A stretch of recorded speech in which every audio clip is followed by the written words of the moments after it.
With Srujani. ಇವತ್ತು ನಾನು ನಿಮ್ಗೆ 15 ನಿಮಿಷದಲ್ಲಿ ಚಕ್ಲಿ ಪುಡಿ ಮಾಡ್ಕೊಂಡು ಮುರುಕ್ ಮಾಡೋದು ಹೇಗೆ ಅಂತ ತೋರಿಸ್ಕೊಡ್ತಾ ಇದ್ದೀನಿ. ಒಣಮೆಣಸಿನಕಾಯಿ 4ರಿಂದ 5,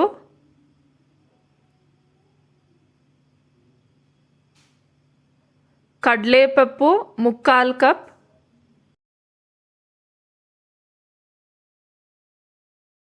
ಮೈದಾ 2 ಸ್ಪೂನ್,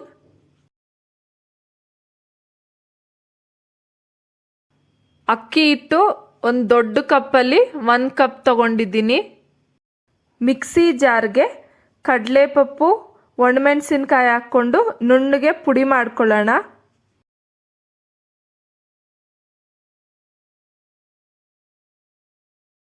ಈ ಪುಡಿಗೆ ಅಕ್ಕಿ ಹಿಟ್ಟು ಮತ್ತು ಮೈದಾ ಎರಡನ್ನೂ ಹಾಕ್ಕೊಂಡು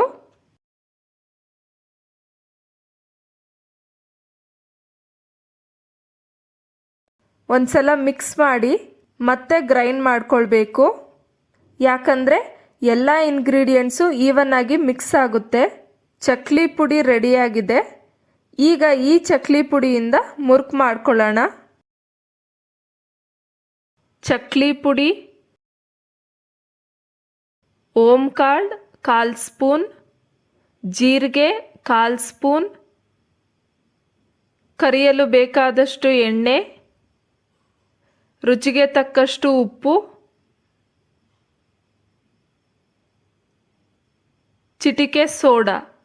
ಚಕ್ಲಿ ಪುಡಿಗೆ ಚಿಟಿಕೆ ಸೋಡಾ, ಜೀರಿಗೆ, ಓಂಕಾಳು ಮತ್ತು ಅರ್ಧ ಸ್ಪೂನ್ ಉಪ್ಪು ಎಲ್ಲನೂ ಹಾಕ್ಕೊಂಡು ಒಂದ್ಸಲಿ ಮಿಕ್ಸ್ ಮಾಡಬೇಕು.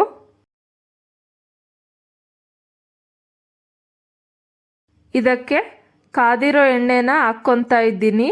ಇಲ್ಲಿ ನೀವು ಎಣ್ಣೆ ಬದಲು ಡಾಲ್ಡಾ ಹಾಕ್ಕೊಬೋದು.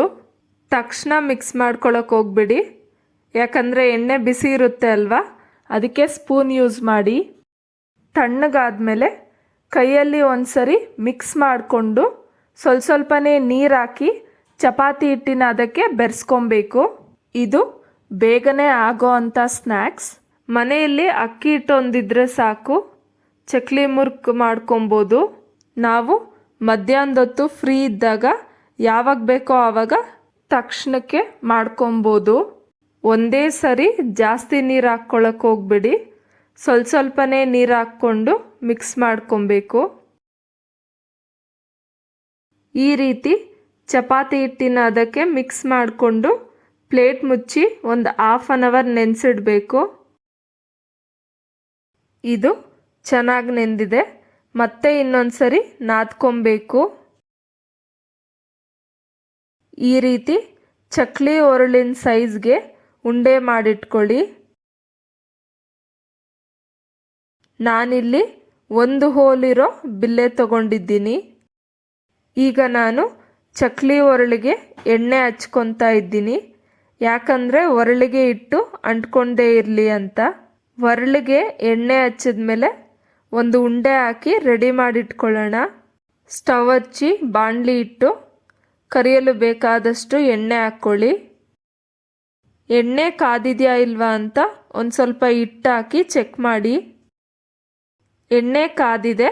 ಈಗ ಸ್ಟವ್ನ ಮೀಡಿಯಮ್ ಫ್ಲೇಮ್ನಲ್ಲಿಟ್ಕೊಂಡು ಒರಳಲ್ಲಿರೋ ಹಿಟ್ಟನ್ನು ಬಾಣಲಿಗೆ ಒತ್ಕೊಬೇಕು. ತಕ್ಷಣ ತಿರುಗಿಸ್ಕೊಬೇಡಿ. ಒಂದು ಕಡೆ ಚೆನ್ನಾಗಿ ಬೆಂದಮೇಲೆ ಇನ್ನೊಂದು ಕಡೆ ನಿಧಾನಕ್ಕೆ ತಿರುಗಿಸ್ಕೊಂಡು ಆ ಕಡೆನೂ ಚೆನ್ನಾಗಿ ಬೇಯಿಸ್ಕೊಬೇಕು. ಮುರುಕು ಗೋಲ್ಡನ್ ಬ್ರೌನ್ ಆಗೋವರೆಗೂ ತಿರುಗಿಸ್ಕೊಡ್ತಾ ಇರಬೇಕು. ಈಗ ಗೋಲ್ಡನ್ ಬ್ರೌನ್ ಆಗಿದೆ. ಒಂದು ಪ್ಲೇಟ್ಗೆ ಸರ್ವ್ ಮಾಡ್ಕೊಳ್ಳೋಣ.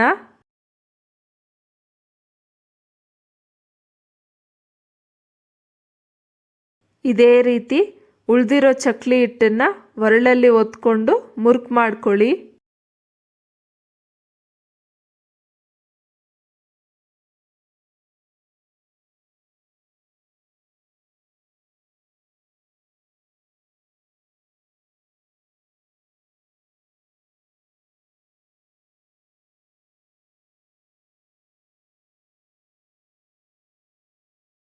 ಎರಡೂ ಕಡೆನೂ ಚೆನ್ನಾಗಿ ಬೆಂದಮೇಲೆ ಪ್ಲೇಟ್ಗೆ ಸರ್ವ್ ಮಾಡಿಕೊಂಡು ಸ್ಟವ್ ಆಫ್ ಮಾಡಿ. ಈಗ ಚಕ್ಲಿ ಮುರುಕು ರೆಡಿಯಾಗಿದೆ. ಸೊ ನೋಡಿದ್ರಲ್ಲ ಫ್ರೆಂಡ್ಸ್, ಮುರುಕ್ ಮಾಡೋದು ಹೇಗೆ ಅಂತ ಅಂದ್ಬಿಟ್ಟು ನೀವು ಒಂದ್ಸಲ ಟ್ರೈ ಮಾಡಿ ನೋಡಿ, ಹೇಗ್ ಬಂತು ಅಂತ ಕಮೆಂಟ್ ಸೆಕ್ಷನ್ ಅಲ್ಲಿ ಶೇರ್ ಮಾಡಿ. ಮತ್ತೆ ಈ ವಿಡಿಯೋ ನಿಮ್ಗೆ ಇಷ್ಟ ಆದ್ರೆ ಲೈಕ್ ಮಾಡಿ, ಶೇರ್ ಮಾಡಿ. ಪ್ಲೀಸ್ ನನ್ನ ಚಾನೆಲ್ಗೆ ಸಬ್ಸ್ಕ್ರೈಬ್ ಮಾಡಿ. ಮತ್ತೆ ನಾನು ಇನ್ನೊಂದು ರೆಸಿಪಿ ಜೊತೆ ನಿಮ್ ಮುಂದೆ ಸಿಗ್ತೀನಿ. ಅಂಟಿಲ್ ದೆನ್ ಬಾಯ್.